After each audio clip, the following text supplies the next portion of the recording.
Ang kwento ay nagsisimula sa isang mundo na tinatawag na Earthclear, na isang mahiwagang lupain ng mga espada, mahika, at mga halimaw. Sa mundong ito, bawat isa ay may kani-kanyang stat menu, na maaari nilang gamitin upang tingnan at pagbutihin ang kanilang antas at personal na talento. Isa sa mga taong ito ay si Koji, isang ordinaryong binata na binibilang ang kanyang kita sa ilalim ng isang puno. Bigla, narinig niya ang sigaw ng isang batang lalaki na inaatake ng isang slime monster. Habang iniisip ng kawawang bata at ng kanyang ama na sila'y doomed na, biglang may lumabas na barya at ganap na winasak ang slime, na sumabog sa maraming barya pagkatapos ng pagkatalo nito. Lumabas si Koji upang tingnan ang takot na ama at anak.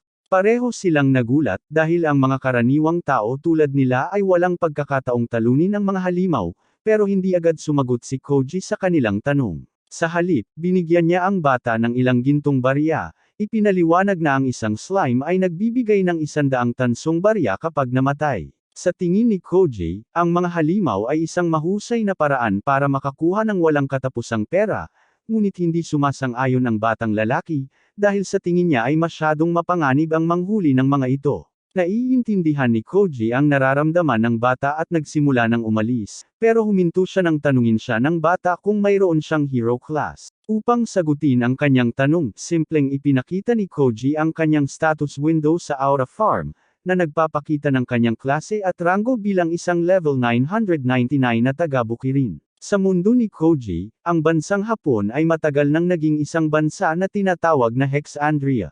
Noong nakaraan, may mga mahiwagang halimaw na lumitaw sa bansa.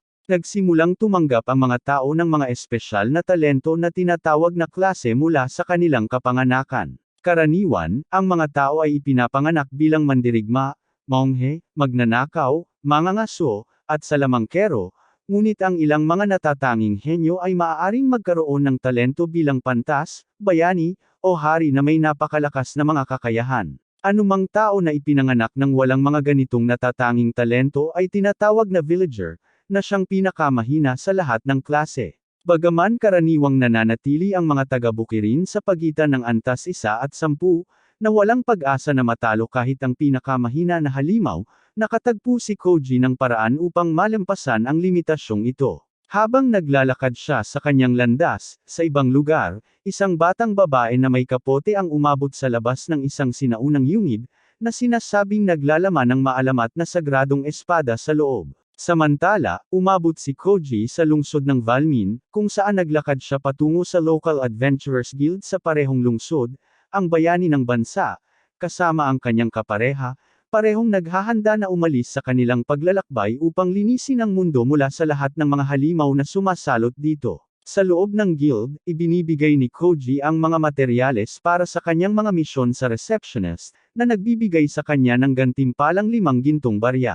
Nang marinig ito, lahat ng mga kalapit na adventurer ay nagulat, dahil kakailanganin ng napakaraming halimaw para makakuha ng ganitong kalaking pera sa isang pagkakataon. Siyempre, nagpatuloy si Koji sa pag-aalaga ng aura at tahimik na tiningnan ang quest board, napansin na kailangan pa niyang kumita ng higit sa 4,500 ginto para sa isang personal na layunin. Habang tinitingnan ang mga misyon, napansin niya na isa sa mga ito ay nag-aalok ng madaling ginto para sa mga halimaw mula sa sinaunang yungib, kaya ngumiti siya at naghanda na magtrabaho ng mabuti para sa araw. Sa labas ng guild, ang batang bayani, si Rex, ay nagtipon ng lahat ng mga mamamayan sa pamamagitan ng isang taos-pusong talumpati. Pinapaalalahanan niya ang lahat tungkol sa nalalapit na banta ng mga halimaw sa paligid nila, na nagdulot sa kabisera ng kaharian na ipadala ang lahat ng kanilang mga mandirigma sa mapanganib na mga misyon upang mapigilan ang mga ito. Binabalaan ng bayani na maliban kung aayusin nila ang ugat ng problema, ang mga halimaw ay tuluyan silang sisipsipin. Sa katotohanan, lahat ng mga kamanghamanghang halimaw ay nilikha ng mana, isang espesyal na substansya na inilalabas ng lahi ng mga demonyo, ayon sa pananaw ng bayani. Ang lahi ng mga demonyo, na pinamumunuan ng hari ng mga demonyo, ang tunay na dahilan kung bakit ang mga tao ay nagdurusa mula sa mga pag-atake ng mga halimaw, habang matapang na ipinahayag ni Rex na dapat lipulin ang lahi ng mga demonyo. Narinig ni Koji ang kanyang mga salita habang kumukuha ng sorbetes mula sa malapit na tindahan. Samantala, humihingi si Rex sa madla ng mga matapang na mandirigma na handang sumama sa kanyang layunin, habang pinapanood ang talentadong batang bayani at ang magandang pantas na nakatayo sa kanyang tabi. Ang karamihan ng mga adventurer ay nagwawala habang marami sa kanila ang sumusubok na sumama sa kanila. Isa sa kanila, isang batikang mandirigma na nasa antas 86, ang nag-alok na tulungan ang bayani. Sa hindi inaasahang pagkakataon, malamig na tinanggihan ni Rex ang alok ng lalaki. Sinabing hindi niya kailangan ng mga pabigat na hindi makakatulong sa kanyang layunin. Ang mga adventurer ay nagalit sa kanyang mayabang na pahayag, kaya pinatahimik niya silang lahat sa pamamagitan ng pagpapakita ng kanyang kahangahangang level 90 na katayuan bilang bayani. Pagkatapos, tinanong ng mandirigma si Rex kung kwalipikado ang Sage sa tabi niya, dahil nasa level 42 lang siya. Ipinaliwanag ni Rex na sa kabila ng mas mababang antas ng kanyang partner na Sage, mayroon nitong mahusay na kakayahan sa suporta dahil sa kanyang makapangyarihang klase, kaya higit pa sa kwalipikado siya upang makipaglaban kasama niya. Bukod dito, inihayag din niya na siya ang ikatlong anak na babae ni Haring Simon, si Prinsesa Cruel, kaya't tinanggap na niya ang kanyang tadhana na lumaban para sa layunin ng bansa, kahit na ang karamihan ay napatahimik ng loika ng bayani. Isang level 80 na pari ang patuloy na sumusubok na sumama sa kanya. Tumanggi pa rin si Rex, sinasabi na masyado ng matanda ang pari, kaya ayaw niyang masaktan ito sa kanilang paglalakbay. Pagkatapos ng matandang pari, isang mas batang pari na may kahangahangang level 70 ang nagtanong kung maaari siyang sumali, ngunit sinabi ni Rex na wala siyang potensyal na maging mas malakas sa hinaharap. Sa harap ng kanyang mga kakaibang pagtanggi, nagiging balisa ang mga adventurer, at isang insecure na batang babae na tinatawag na Tina ang nagtataka kung maaari siyang sumali, dahil siya ay isang level 50 na pari lamang. Akala ng karamihan na walang paraan, pero agad siyang tinanggap ni Rex sa kanyang grupo, na nagpapatunay na isa lamang siyang pervert, hindi isang matuwid na tagapagligtas, na nanunood mula sa malayo. Naiisip ni Koji na ang batang bayani na ito ay simpleng sinusubukang gumawa ng pangalan para sa kanyang sarili sa pamamagitan ng pagpaligid sa kanyang sarili ng magagandang babae at pagkuha ng prestihiyo ng pagtalo sa demonyong Panginoon. Pagkatapos, nang may isa pang magandang babae na lumapit kay Rex, umalis si Koji, nawawala ng interes sa kanilang mga ambisyon. Pagkalipas ng ilang sandali, dumating siya sa labas ng pasukan ng kuweba, umaasang makakakuha ng marangyang hapunan ng sushi pagkatapos umuwi na may dala ng gantimpala. Pagkalipas ng kaunting sandali, nakatagpo siya ng unang asul na demonyo sa loob. Sa kabila ng mabangis na lakas ng halimaw, natalo ito ni Koji sa isang suntok lamang at nagsimulang mangolekta ng pera na parang isang gawaing bahay. Nagpatuloy siya sa pagwasak ng ilang pang mga asul na demonyo, isa sa kanila ay naghulog ng kanyang pangil, na isang mahalaga at bihirang bagay. Bagaman ang pangil ay naglalabas ng makapangyarihang mana tulad ng lahi ng demonyo, hindi maintindihan ni Koji kung bakit ito mabenta ng ganun kalaki. Habang sinusubukan niyang tapusin ang kanyang layunin na talunin ang 30 asul na demonyo, nakatagpo siya ng grupo ng bayani sa daan. Ang grupo ay nakatagpo ng isang asul na demonyo, na madaling pinatay ni Rex sa isang sulyap ng kanyang espada.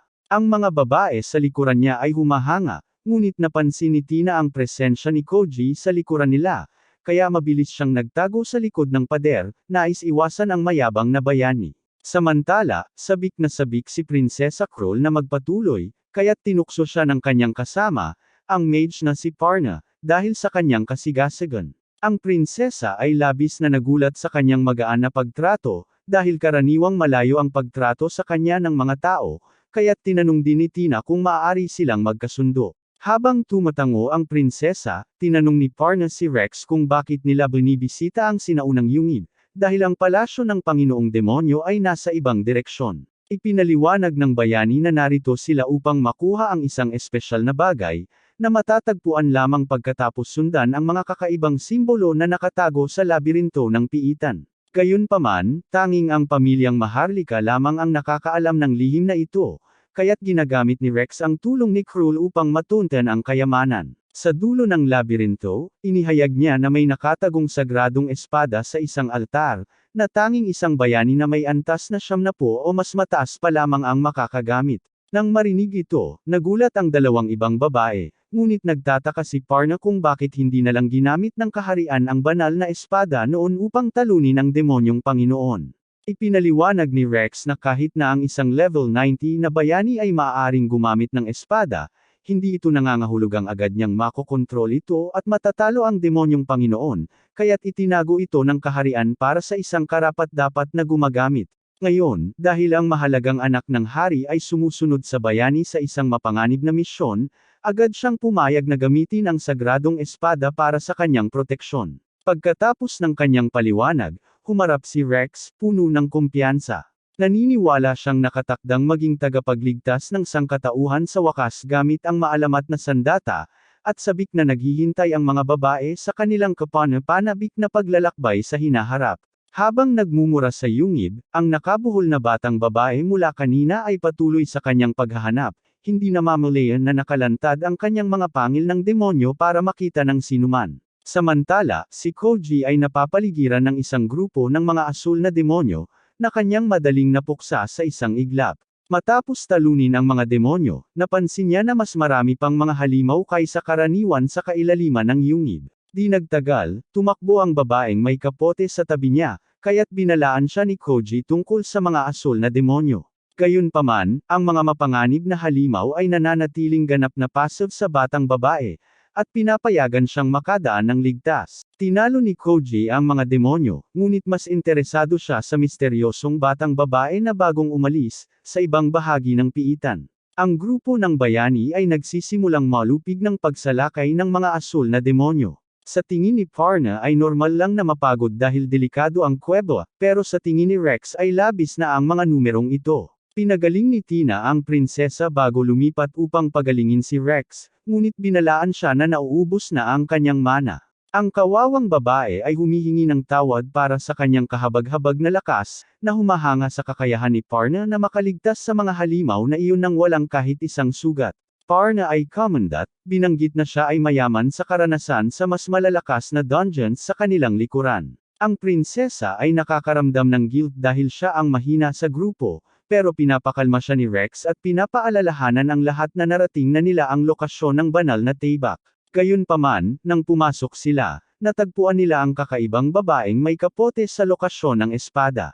Napansin ni Prinsesa Kroll na ang batang ito ay naglalabas ng napakalaking dami ng mana, kaya't nagalit ang lahat, iniisip na siya ay isang demonyo.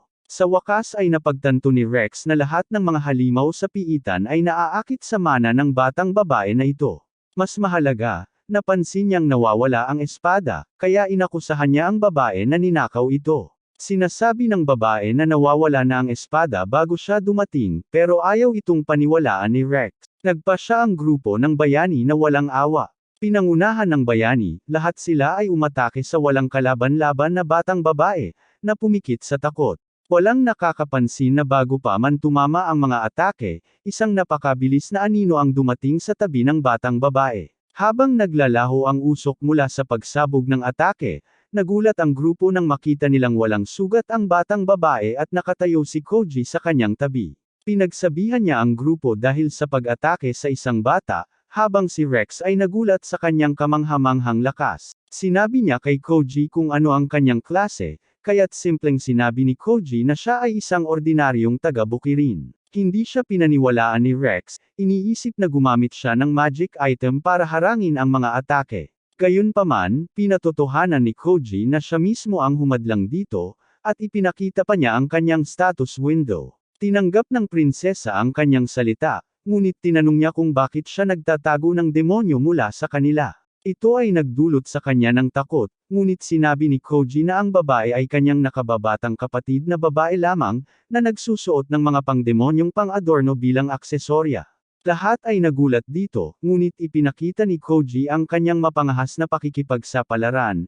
Ipinaliwanag na siya ay simpleng nanghuhuli ng mga halimaw kasama ang kanyang kapatid na babae. Ipinakita rin niya sa kanila ang mga pangil ng demonyo, na naglalabas ng mana na katulad ng sa mga demonyo, kaya't bahagyang naniwala ang grupo ng bayani sa kanya.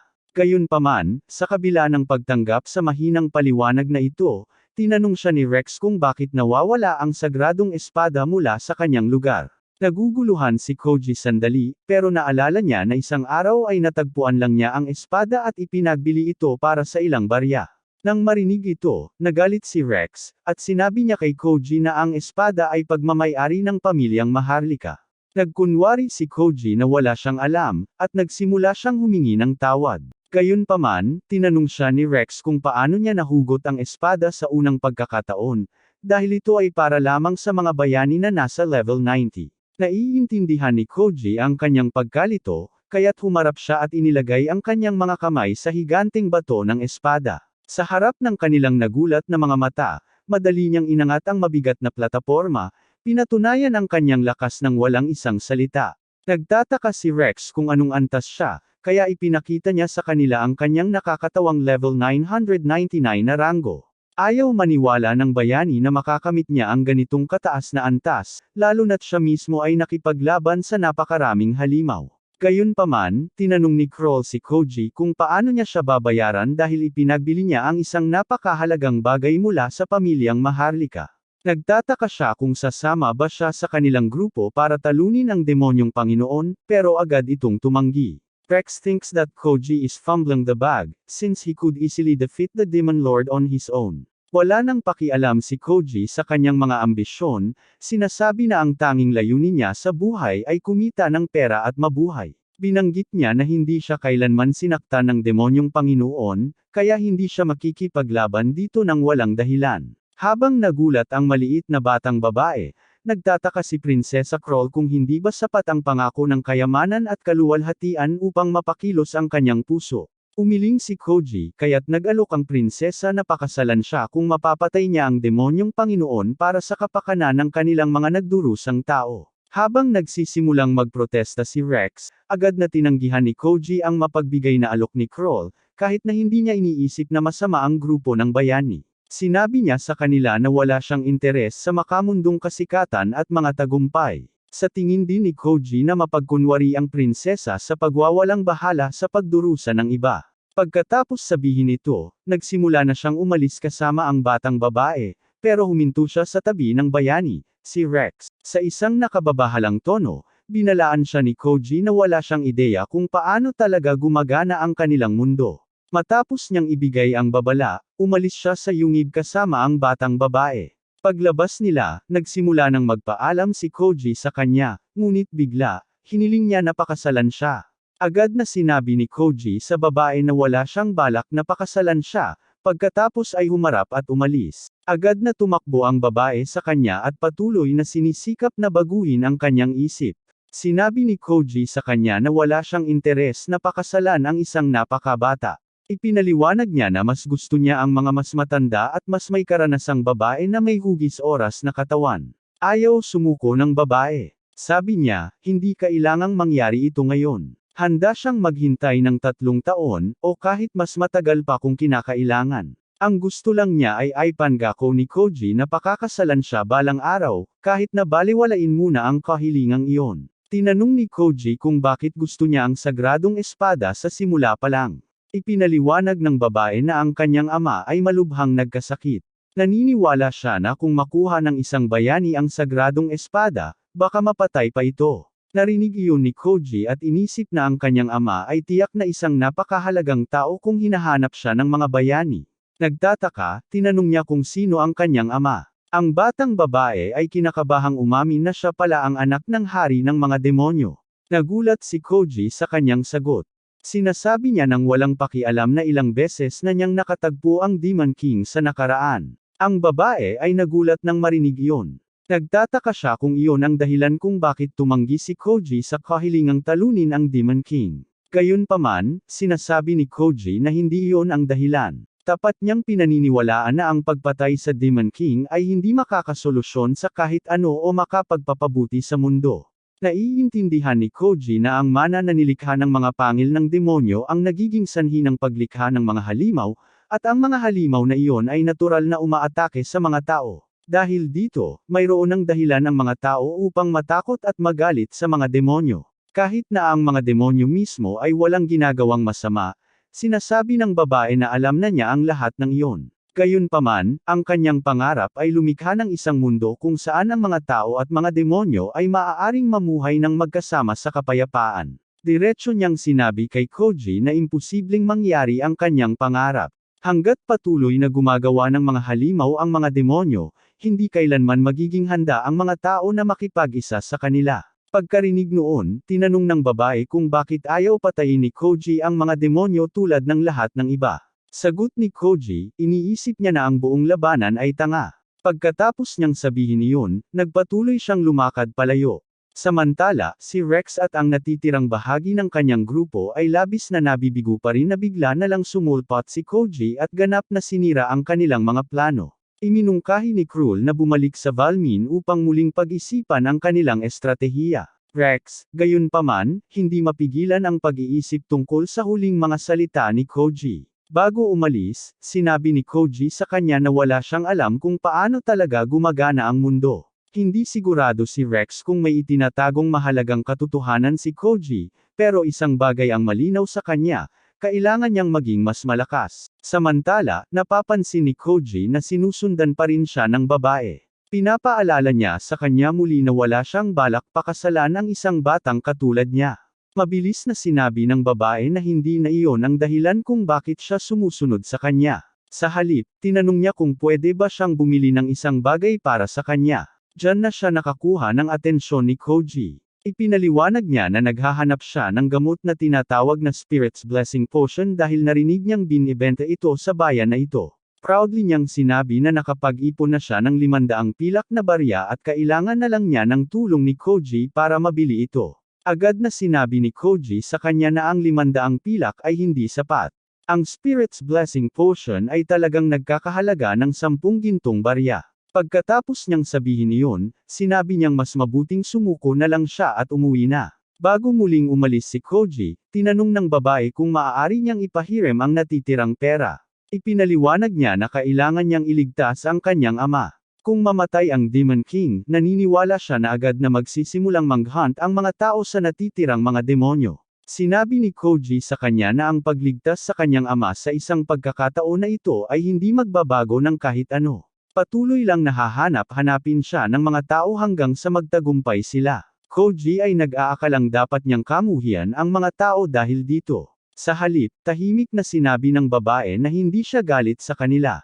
Naniniwala siya na ang puot ay hindi kailanman makakasolusyon sa kahit ano. Sinabi niya na ginawa na niyang layunin sa buong buhay na lumikha ng isang hinaharap kung saan ang mga tao at demonyo ay tunay na makakapamuhay ng magkakasama sa kapayapaan. Nang marinig ang mga salitang iyon, nagbago ang isip ni Koji. Nagpasya siyang bilhin ang potion para sa kanya pagkatapos ng lahat. Bago sila umalis, lumapit si Koji sa kanya at binalutan ng espesyal na tela ang kanyang mga sungay. Ipinaliwanag niya na binabago ng tela ang mana na nagmumula sa kanyang mga sungay, na nagpapahintulot dito na lubos na maitago ang mga ito. Sa pagbalot ng tela sa mga ito, natatakpan ang kanyang mga sungay, na nagiging dahilan upang magmukha siyang normal na tao. Masayang pinasalamatan siya ng babae sa pagtulong sa kanya. Tinanong ni Koji ang pangalan niya. Ipinakilala niya ang sarili bilang Alice, at pagkatapos noon, umalis silang dalawa sa gubat. Hindi nagtagal ay nakarating sila sa bayan, at namangha si Alice sa lahat ng kanyang nakita, dahil ito ang kanyang unang pagbisita sa isang bayan ng tao. Bawat gusali at bawat kalye ay nahuhuli ang kanyang atensyon. Isa sa mga nagmamay-ari ng tindahan ay agad na napagtanto na ito ang kanyang unang pagbisita, at ngumiti ng mainit. Binigyan niya siya ng libreng mansanas at sinabi na bumalik siya muli sa tuwing bibisita siya. Habang naglalakad sina Koji at Alice sa mataong kalye, tinanong ni Alice kung magkano ang karaniwang halaga ng mansanas. Sinabi ni Koji na nagkakahalaga ito ng 150 tanso na barya, at nang marinig iyon, naalala ni Alice kung paano gumagana ang salapi. 10,000 tanso ang katumbas ng isang pilak na barya, habang 10,000 pilak na barya ay katumbas ng isang ginto. Pinaaalalahanan din siya ni Koji na ang potion ng pagpapala ng espiritu ay kilala bilang isang pangkalahatang gamot na kayang magpagaling ng halos lahat. Pagkatapos marinig ang aktwal na presyo, napagtanto ni Alice kung gaano ka-irrational ang kanyang plano. Ngayon ay nauunawaan niya na ang pag-iisip na makakabili siya ng napakahalagang potion sa halagang 500 pilak na barya ay labis na mapangarapan. Habang bumababa ang gabi, huminto silang dalawa sa isang inn upang magpahinga sa gabi. Humiga si Alice sa kama at namangha sa lambot at ginhawa nito. Dahil hindi pa siya nakapagpahinga sa isang inn dati, hindi niya makeably ang kanyang kasabikan. Samantala, nag-iimpake si Koji ng kanyang bag at naghahanda ng lumabas muli. Bago umalis, sinabi niya kay Alice na manatili sa kwarto dahil bibili siya ng espiritu. Ipinaliwanag din niya na plano niyang makipagkita sa isang kaibigan dahil kakailanganin nila ng isa pang tao para ipagpatuloy ang natitirang bahagi ng kanilang paglalakbay. Ipinaliwanag ni Koji na malamang na makakasalubong nila ang mga adventurer na susubukang atakihin si Alice sa kanilang paglalakbay. Dahil dito, kailangan nila ng isang tao na makakapagprotekta sa kanya habang siya ay nakatuon sa pakikipaglaban. Matapos ipaliwanag ang plano, umalis siya at sinabi kay Alice na isara ang pinto sa likuran niya at huwag papasukin ang sinuman sa silid. Sa itaas ng mga ulap, isang nakakatakot na demonyo ang nakatayo sa ibabaw ng isang higanting lumilipad na ibon na may ligaya sa kanyang mata. Tahimik niyang binubulong na dapat manginig sa takot ang lahat ng tao. Pagkalipas ng kaunti, narinig ni Alice ang isang tao na kumakatok sa pinto. Akala niyang bumalik na si Koji, kaya mabilis niya itong binuksan. Sa halip, natagpuan niyang nakatitig siya sa isang malaking ulo ng kalamnan. Ang tanawin ay labis na nakakatakot sa kanya kaya siya'y agad na natigilan sa takot. Noong mga sandaling iyon, lumabas si Koji mula sa likod ng malaking figure at sinabi kay Alice na ito ang kaibigang binanggit niya kanina. Sina Koji, Alice, at Tak-ako ay umupo ng magkasama para sa tsaa, at ipinakilala ni Koji si Alice sa kanyang kaibigan, si Tak-ako. Ipinaliwanag ni Tak-ako na siya ay isang level 124 na monghe, kahit na marahil ay hindi siya mukhang inaasahan ni Alice na isang monghe. Sinabi rin niya na sinabi na ni Koji sa kanya ang lahat tungkol sa sitwasyon ni Alice, at nangangako siyang gagawin ang lahat ng makakaya niya para mapanatiling ligtas ito. Inamin ni Tak-ako na dati niyang pinaniniwalaan na bawat demonyo ay nararapat na patayin ng walang pagbubukod. Gayunpaman, nagbago ng lubusan ang kanyang pananaw nang siya ay malubhang nasugatan sa gubat isang araw. Sa halip na atakihin siya, pinili ng isang demonyo na iligtas ang kanyang buhay. Pagkatapos ng araw na iyon, tumigil si Tak-ako sa pagiging adventurer at nagpa siya na mamuhay ng mapayapa. Ngayon, ginugugol niya ang kanyang oras sa pagpapatakbo ng isang bar at isang club sa bayan. Gustong makisama kay Alice, nagmungkahi si Tak-ako na magkasama silang maligo. Agad na kinabahan si Alice dahil akala niya magiging awkward na maligo kasama ang isang lalaki. Agad na nilinaw ni Alice ang hindi pagkakaintindihan sa pamamagitan ng pagpapaliwanag na si Tak-ako ay isang babae. Si Alice ay tuluyang nabigla. Sabi niya, ang dibdib ni Tak-ako ay kasing tigas ng sa kahit sinong lalaki, kaya mahirap paniwalaan na siya ay babae. Kausap na ipinaliwanag ni Koji na sobrang nagsanay si Tak-ako kaya naubos ang lahat ng taba sa kanyang dibdib at naging kalamnan ito. Malinaw na hindi nagustuhan ni Tak-ako ang paraan ng paglalarawan niya. Walang babala, sinipa niya si Koji ng isang malakas na roundhouse kick, na nagpapakita na hindi siya natuwa sa pag-uusap tungkol sa paksang iyon. Pagkalipas ng kaunti, naglakad sina Alice at Tak-ako patungo sa mainit na bukal ng magkasama. Sa daan, itinuro ni Alice na si Koji ay level 999, ngunit nagawa pa ring masaktan ni Tak-ako siya sa kanyang sipa.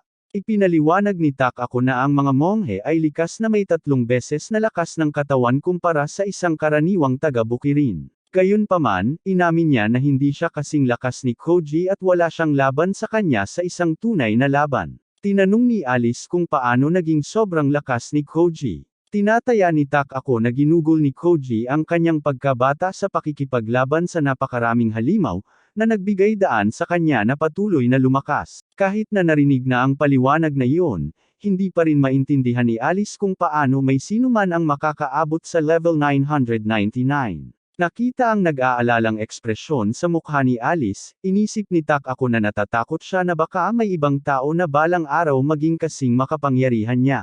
Pinapakalma siya ni Tak-ako na walang sinuman maliban kay Koji ang makararating sa antas na iyon dahil kulang siya ng isang bagay na taglay ng bawat buhay na tao. Agad na nagtanong si Alice kung ano ang misteryosong bagay na iyon. Umiti lamang si Takako at sinabi sa kanya na malalaman din niya ito sa lalong madaling panahon kung patuloy siyang maglalakbay kasama nila.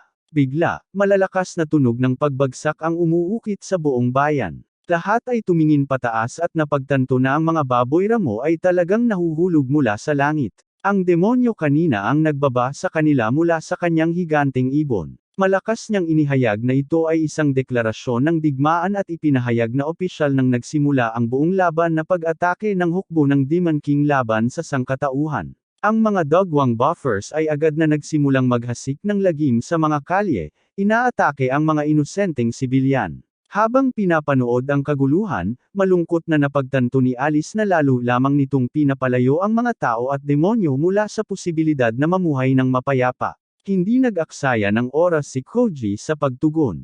Sa halip na umatake gamit ang mahika, sinimulan niyang hulihin ang mga baboy ramo isa-isa at itinataas ang mga ito sa kalangitan. Naisip niya na maaari niyang kolektahin ang kanilang mga monostone mamaya at makakuha ng magandang gantimpala mula sa guild ng mga adventurer. Napansin ng demonyo ang nangyayari at napatingin ng may pagdududa. Hindi niya maunawaan kung sino ang maaaring maging sapat na malakas upang ihagis ang mga higanteng halimaw sa hangin ng napakadali. Makaraan ng kaunting sandali, dumating sina Rex at ang natitirang bahagi ng kanyang grupo sa lugar.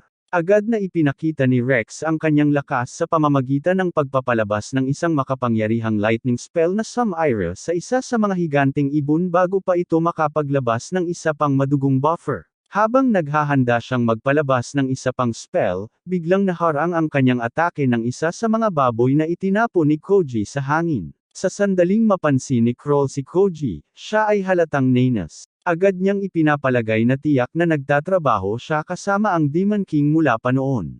Tahimik na sinabi ni Koji na mali siya.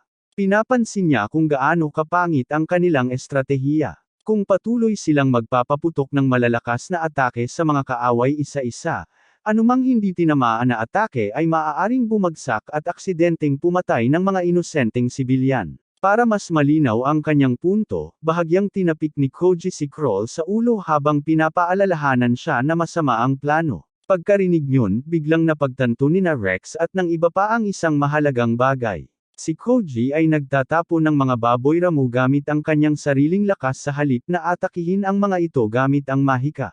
Iisa lamang ang ibig sabihin nito, na si Koji ay hindi talaga makagamit ng mahika. Dumating sina Alice at Takako kaagad pagkatapos, at nagulat si Alice nang malaman niyang ang isang kasing makapangyarihan ni Koji ay walang anumang mahika. Samantala, patuloy na sumisigaw ang demonyo mula sa langit, idinedeklara na walang kabuluhan ang paglaban dahil walang makakatakas sa hukbo ng Demon King. Humarap si Koji kay Alice at tinanong kung kilala niya ang demonyo na namumuno sa pag-atake. Sabi ni Alice na naniniwala siyang ang pangalan niya ay Menno. Si Koji ay isa sa mga pinagkakatiwalaang dignitaryo ng Demon King, at ang kanyang pamilya ay naglingkod sa Demon King sa loob ng maraming henerasyon. Pagkatapos, lumapit si Kroll kay Koji at formal na ipinakilala ang kanyang sarili.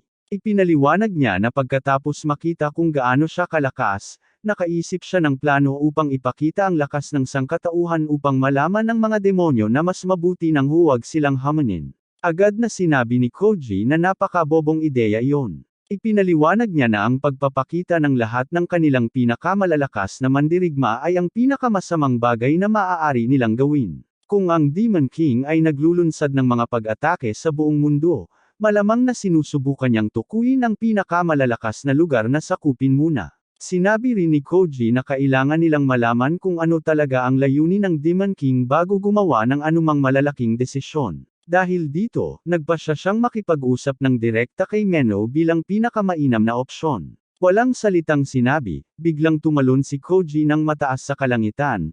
Labis na nagulat ang lahat ng mga nanunood sa ibaba. Mabilis na tumalon si Koji kasunod niya at ginamit ang kanyang mga binti para saktan siya ng mas mataas, itinataas siya sa natitirang bahagi ng hangin. Ilang sandali ang lumipas, si Koji ay bumagsak ng diretso sa ibabaw ng higanteng ibon sa harap ni Menno. Tinutukso siya ni Menno sa labis na pagdududa at tinanong kung sino siya. Tahimik na ipinakilala ni Koji ang kanyang sarili bilang wala nang iba kundi isang karaniwang taga-baryo na kebab na dumaan lang. Nagulat, nagtataka si Menno kung paano siya nakatalo ng sapat na taas upang mapunta sa kanyang Hellcrow. Ipinaliwanag ni Koji na may isang gorilyang may mukha ng tao ang naghagis sa kanya, ngunit hindi natawa ang demonyo sa kanyang biro. Galit, inatake niya si Koji gamit ang isang spell. Sa kasamaang palad, ang atake ay tanging sa kamiseto lamang ni Koji tumama. Nagulat nang makita siyang walang sugat. Nagtataka si Menno kung si Koji ang bayani. Ang kanyang gulat ay lalo pang tumataas matapos makita ang kanyang level 999 na katayuan bilang isang taga-baryo.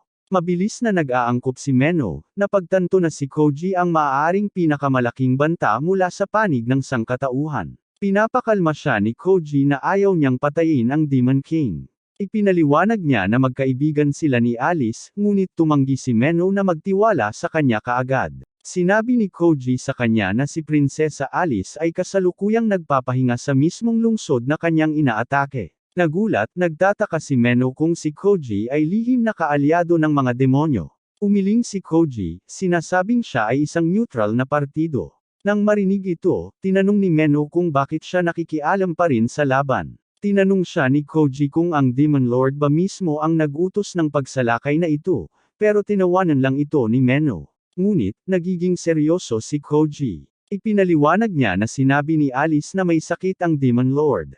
Nang marinig ito, nagulat si Menno, dahil hindi niya alam ang kalagayan ng Demon Lord. Nakita ang kanyang reaksyon, tinanong ni Koji ang demonyo kung talagang inutusan siya ng demonyong Panginoon na magsagawa ng pagsalakay. Kung gayon, malinaw na sinabi niyang siya mismo ang papatay sa Demon Lord. Nagsimulang mag-isip si Menno, nagtataka kung bakit sobrang sigurado si Koji na hindi siya binigyan ng utos ng Demon Lord. Napagtanto niya ang isang bagay.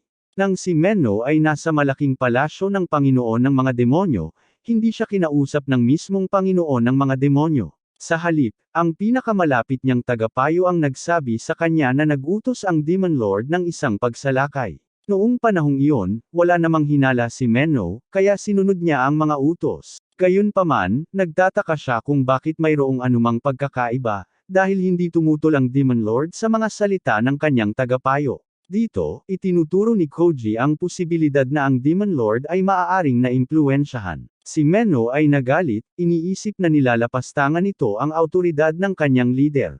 Itinaas ni Koji ang kamay bilang tanda ng pagsuko, kaya nagpasya si Menno na bumalik at imbestigahan ang kalagayan ng Demon Lord mag-isa. Bigla, nagsimula si Koji na tumalon-talon at patayin ang lahat ng mga Hellcrow.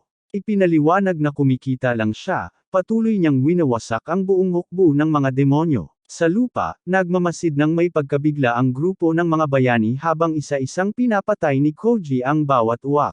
May ilang mga manggagamot na humihingi ng tulong sa kanila, kaya't nagmadali ang lahat na tulungan ang mga sugatan. Sa kalangitan, tinanong ni Menno si Koji kung bakit pinipigilan siya nitong makauwi. Pinapaalalahanan siya ni Koji na kung ang demonyo ay kinokontrol, ang tunay na mastermind ay ituturing ding banta si Menno. Sa pananaw ni Koji, dapat gamitin ni Menno ang mga natalong Hellcrow bilang dahilan para mawala sa aksyon at magtago sa palasyo mamaya.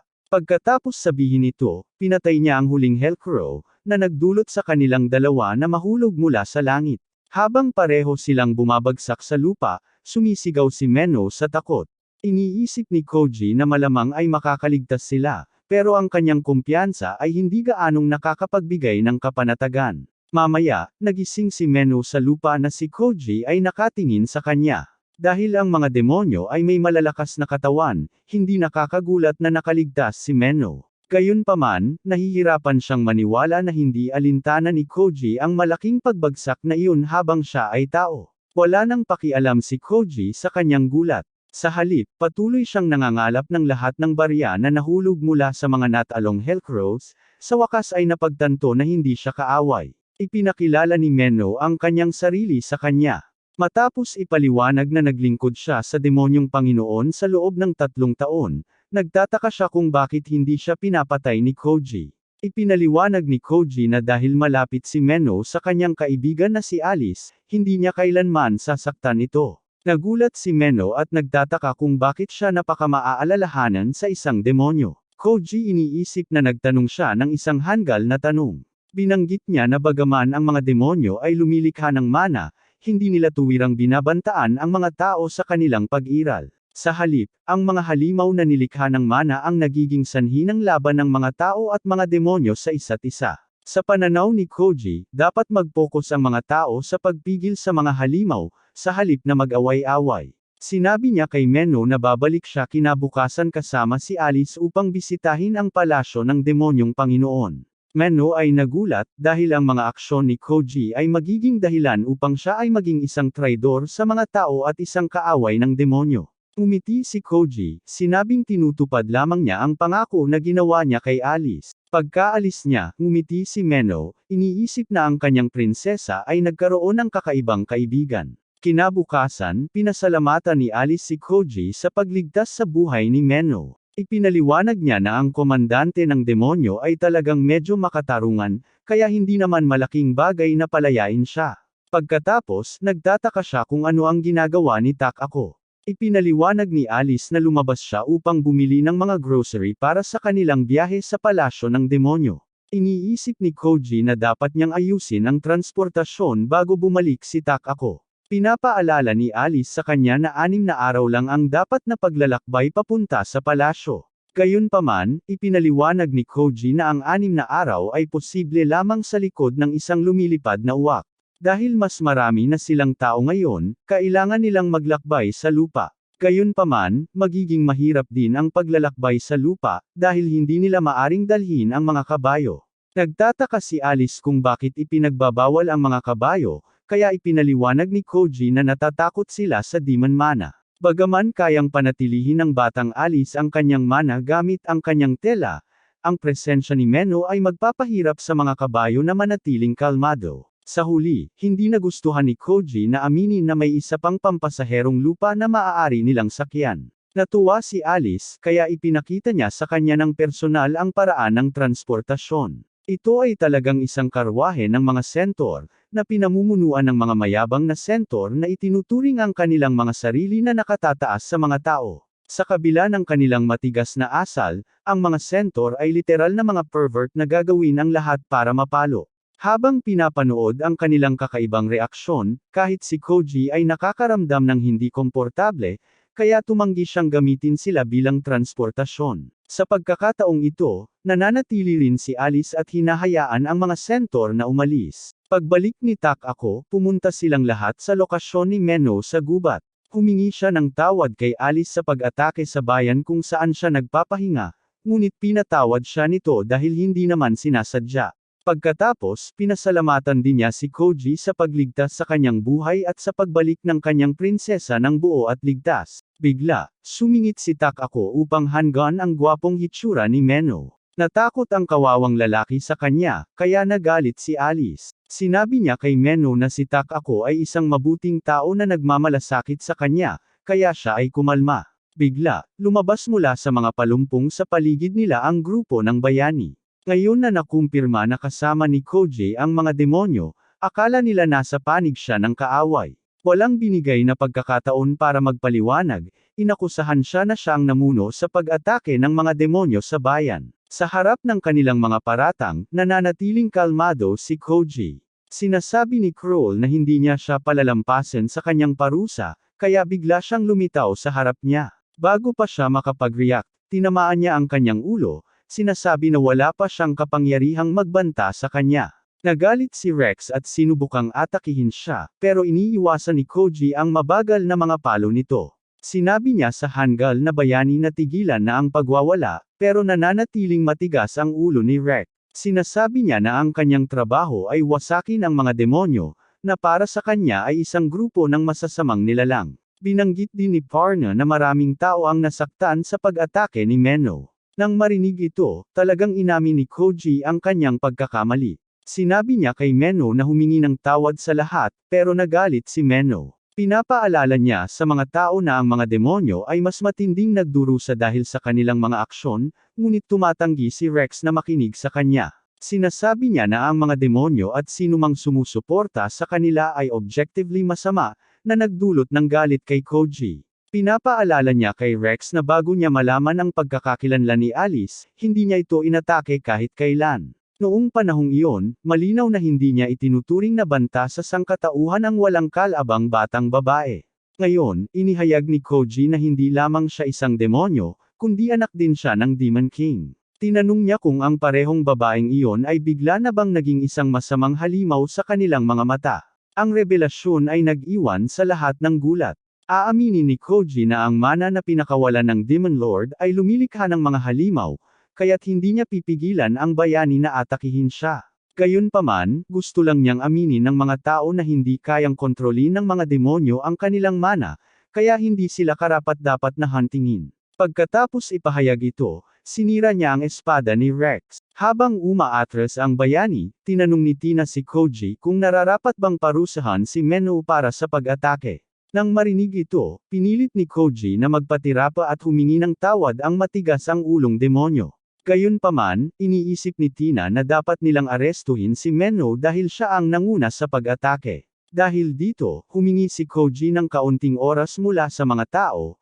Ipinaliwanag na kailangan niya ng tulong ni Menno upang imbestigahan ang kalagayan ng Demon Lord. Ipinaliwanag niya na maaaring hindi inutusan ng Demon Lord ang pag-atake ng demonyo, na ikinagulat ng grupo ng bayani. Sinabi ni Koji sa kanila na may sakit ang Demon Lord, at palagi niyang nais ng kapayapaan sa mga tao. Akala ni Rex na nagsisinungaling siya, dahil walang paraan na malalaman ng isang tao ang mga intensyon ng Demon Lord. Gayunpaman, inihayag ni Koji na personal niyang nakilala ang Demon Lord, kaya alam niya kung ano siya. Bukod dito, tinanong niya ang mga tao kung ang mga demonyo ba ay naglunsad na ng ganitong pagsalakay noon. Nang marinig ito, inamin ng lahat ng miyembro ng Hero Party na hindi pa sila kailanman inatake ng mga demonyo sa kanilang mga lungsod. Sinabi ni Koji na ilagay nila sa tabi ang kanilang mga prehudisyo at pag-isipan ng mabuti ang kanyang mga salita.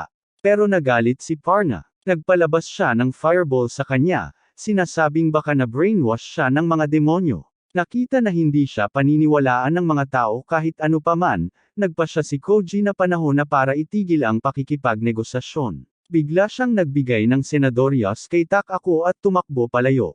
Iniwan ang mga tao na galit, kahit na sinubukan nilang habulin ang grupo ni Koji, natapilok at nahulog si Tina, kaya napilitan silang manatili para sa kanya.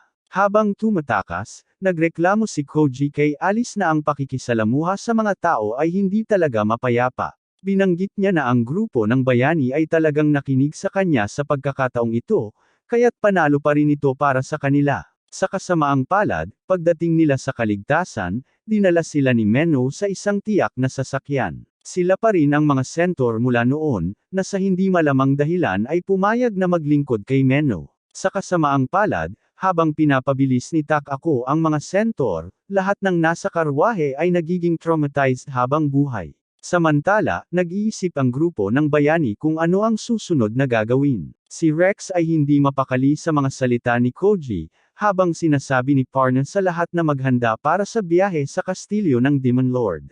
Nakita ang kanyang walang pakialam na ugali, nagtataka si Rex kung hindi ba talaga naapektuhan si Parna sa mga sinabi ni Koji.